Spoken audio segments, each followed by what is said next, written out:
Radio city joke studio. Welcome back. Radio city joke સ્ટુડિયોમાં આપનું સ્વાગત છે. ફોન આવ્યો કિશોર કાકા. ફીફા વર્લ્ડ કપ માંથી હશે જો. પેલા ફીફા વાળા તમને હું લેવા ફોન કરે, પણ ફૂટબોલ નો પંપ તમે લઈને ફરો. ઉપાડને કોણ છે જો.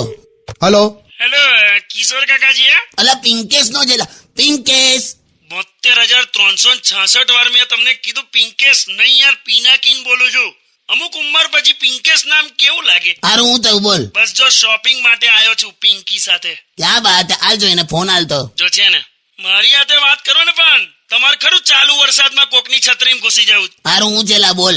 શોપિંગ માટે આવ્યો તો પિંકી સાથે, તો એ છે ને 3 વાર શોપિંગ કરે.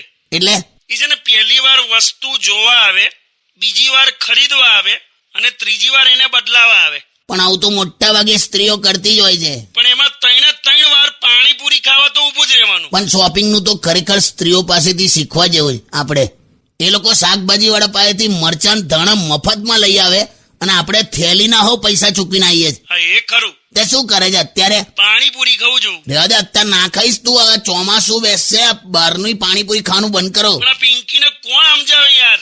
એના શોખ તમને ક્યાં ખબર? રોજ બપોરે એને કોક તો જોઈએ જ. શું વાત કરે છે? એ ટાઈપ નું થઈ ગયું? એટલે કઈ ટાઈપનું? તે કીધું ને રોજ બપોરે કોક તો જોઈએ જ. બે કોક એટલે કોલ્ડ ડ્રિંક ની વાત કરું છું યાર. અચ્છા એ તમે શું સમજ્યા? કઈ નહીં લાલ, કઈ નહીં હાલ તો પિંકી ના હાલ તો. કોઈ દિવસ ના આલું યાર. તમે કેવું સમજ્યા? હટ. હેલો હેલો એવું નહીં. હેલો હેલો મેલ દીધો. ઓ સેટ. પિંકી ગઈ હાથમાંથી. Only on Radio